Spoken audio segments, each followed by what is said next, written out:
What's up everybody? Chris here from Chris Gates Fitness, back with another video, and today I'm here to talk about 5 tips to improve your sleep. I wrote an article about that on my website, and I wanted to do this video to kind of talk you through a lot of the different points and information that I have in the article on my website. And how I'd like to start this off, I have the article right in front of me, and I'm going to kind of go through the 5 different tips and just give you some context to each one of them.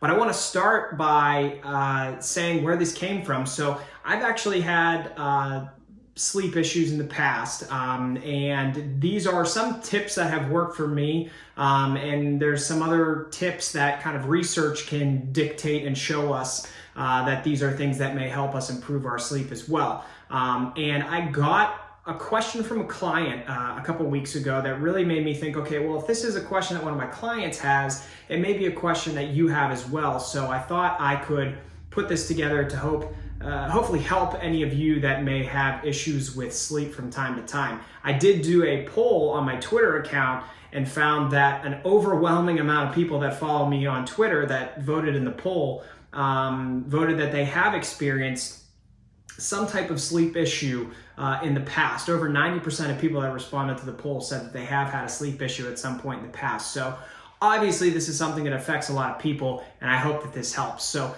let's get into the 5 tips that I wrote about. And number 1 is to avoid any sleep medications. Quite simply, if you are taking a sleep medication to fall asleep and stay asleep at night, what you are really doing it's not as much that you're falling asleep, and it's more that you're actually sedating yourself to go to sleep and stay asleep. But as we'll talk about in a few minutes, you're not, by using those medications, actually falling into the levels of deep sleep and REM sleep that our body requires to recover on a day-to-day basis.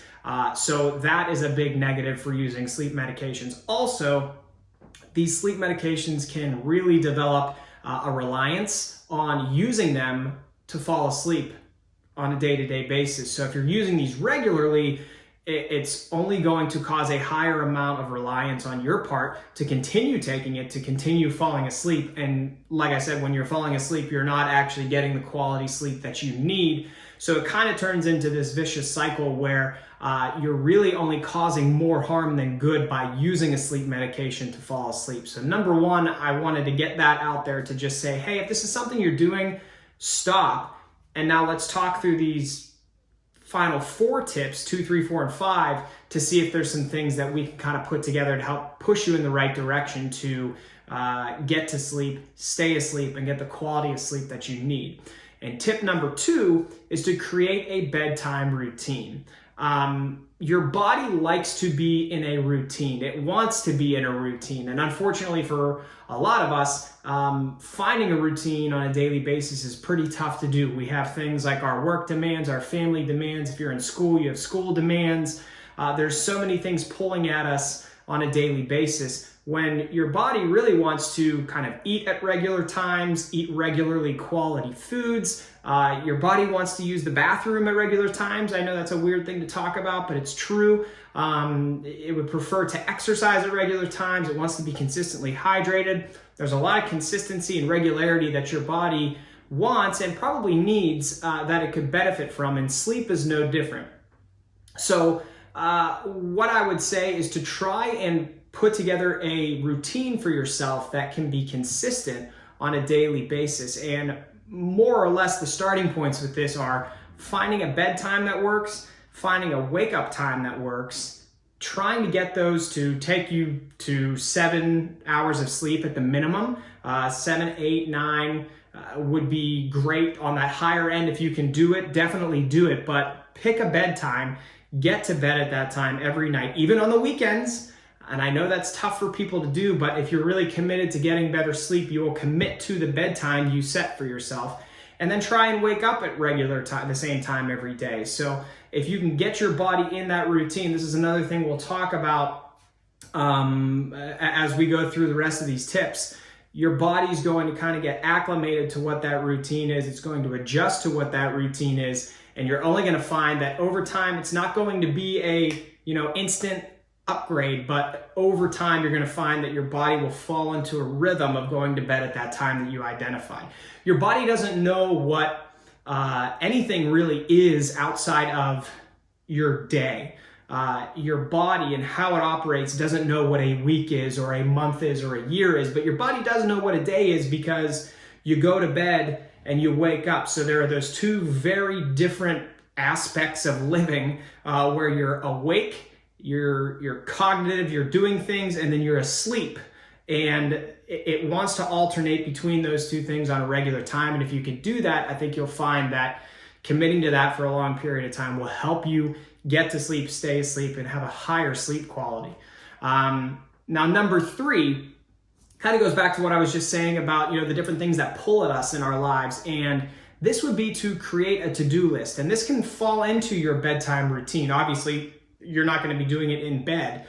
But if you have a set bedtime that we set in tip number 2, maybe an hour or two before that bedtime occurs, pull out a notepad, pull out your planner, think about the day ahead, jot down what you have coming up, what you need to be aware of, what you need to do, so that those little thoughts aren't what is keeping you awake when you actually lay down for your bedtime. We all have a lot of stresses in our lives, and if we are going to bed thinking about all those things that stress us out or thinking about everything we have to do tomorrow, it's only going to make it harder for you to fall asleep at night. And I found that getting things down on paper, making it clear what I have to do the next day, what all my roles and responsibilities are, and then by doing that, realizing that it maybe isn't as daunting as my mind will make it out to be sometimes.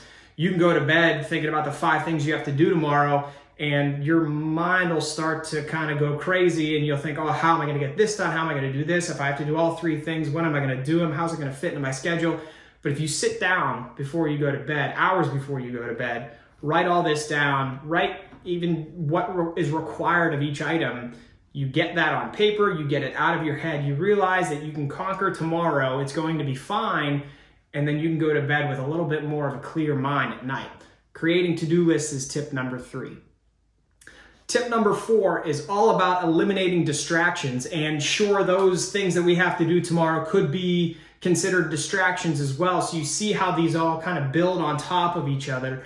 But tip number 4, eliminating distractions. I want to focus on 3 specific distractions that I think are popular enough in today's world that they're worth addressing.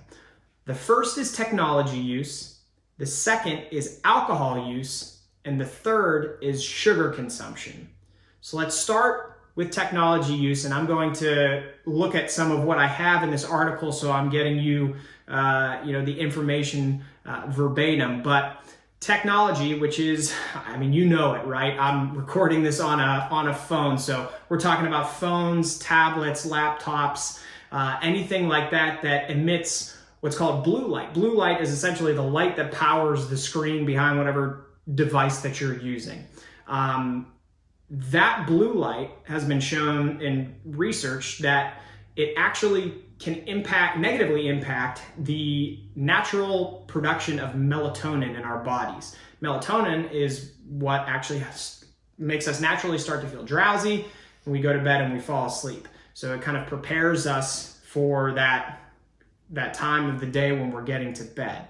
So if you have these devices right in front of your face for hours up until you go to bed, you're negatively impacting your body's ability to kind of shut down, scale down, and get into that sleep mode.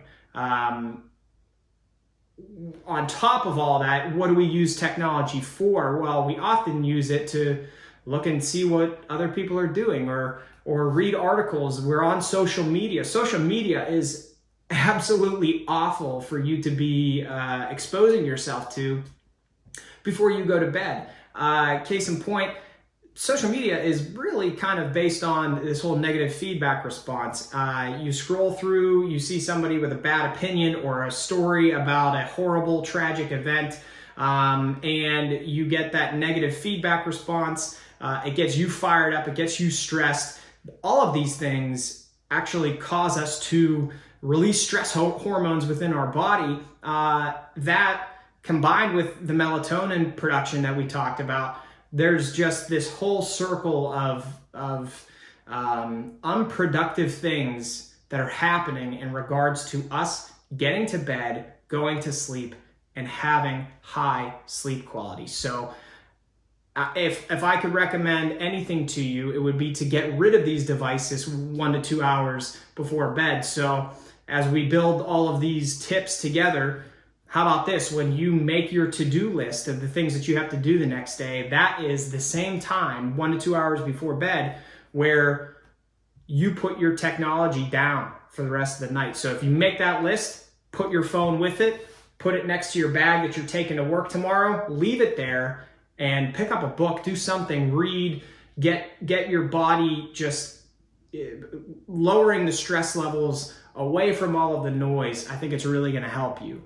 Alcohol use is pretty straightforward. I'm going to guess that you have a at least general understanding of alcohol and its impact on sleep. I will give you this quote though from a 2013 review, which concluded that at all dosages, alcohol causes a reduction in sleep onset latency, a more consolidated first half of sleep, and an increase in sleep disruption in the second half of sleep. So, that hungover feeling that you have maybe the day after having a few drinks or going out partying with your friends, a lot of it is attributed to the fact that when you fell asleep, yeah, you may have felt like you were out, but your body, once again, like taking those medications we talked about, you're not getting into the levels of deep sleep and REM sleep that your body needs.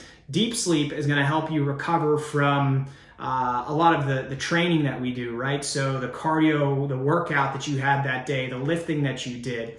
REM sleep is going to help you recover mentally. Generally, that's what those two areas of sleep kind of work together to help recover your entire self from the day before and get ready for the next day. If you're impairing those, you're not going to be recovering the way that you should. So alcohol is really bad for your sleep. And similarly, sugar is too. There's not a lot of research about sugar, but there have been some studies that showed that a lot of those similar things that we see with alcohol happen if you have a high level of sugar consumption before the night. And, I think it just kind of makes sense what happens if we have a lot of sugar. We have a sugar rush and you get energized, and that's really not a good thing to be doing right before you're going to be going to bed. So that's number 4. And number 5 is really the one that is different from the previous 4 in that it doesn't necessarily build on them, but this can fit into your routine of going to sleep. And these are a couple purchases that I made that have really helped me. Number 1 is getting blackout curtains for the room that you sleep in. You can get them a lot of places. I got mine off of Amazon for pretty cheap. They're easy to install, and they truly do make your room a lot darker. If you're not creating an extremely dark, near black room for you to sleep in, then that means that there's something you could do right there that will improve your environment to fall asleep. And a sound machine is the other purchase that I made that I was kind of skeptical about, because I thought, well, if I'm lying in bed and I'm creating noise, how's that going to help me fall asleep? But it truly does. It's just, there's a bunch of different ones you can get. You can buy an app on your phone if you want. I have a dome sound machine that I put on the dresser in my bedroom. And what it does is just create white noise, and it kind of helps block out all the different creaks and moans and groans the house may make at night. If it's windy outside, you don't hear the wind beating on the side of the house or the rain. If you have a big family, you won't hear your kids walking up and down the stairs. You won't hear the toilet flush down the hall. It really kind of just creates a static white noise where that's all you hear. It even kind of helps for me to block out some of the thoughts that I have in my head when I lay down. Again, making that list helps a lot, but the sound machine further just kind of helps distract you from what else is happening. And that, along with the blackout curtains, kind of really make just a static atmosphere where the only thing you have to do is focus on getting to sleep. So those are the 5 tips I have for you all. If you have any questions, have any feedback, or if there's other things that you've done to improve your sleep that you want to share with me or with the other people that watch this video or read the article, definitely comment. Let us know. But I hope this all helps. Again, I've had a decent amount of sleep disruptions in the past. I seem to go through good periods and bad periods. And a lot of these things are when I'm doing these things consistently, I seem to get much better sleep than if I'm not. So I hope this helps. I hope you enjoyed it. Thanks for watching, and I'll talk to you again soon. See ya.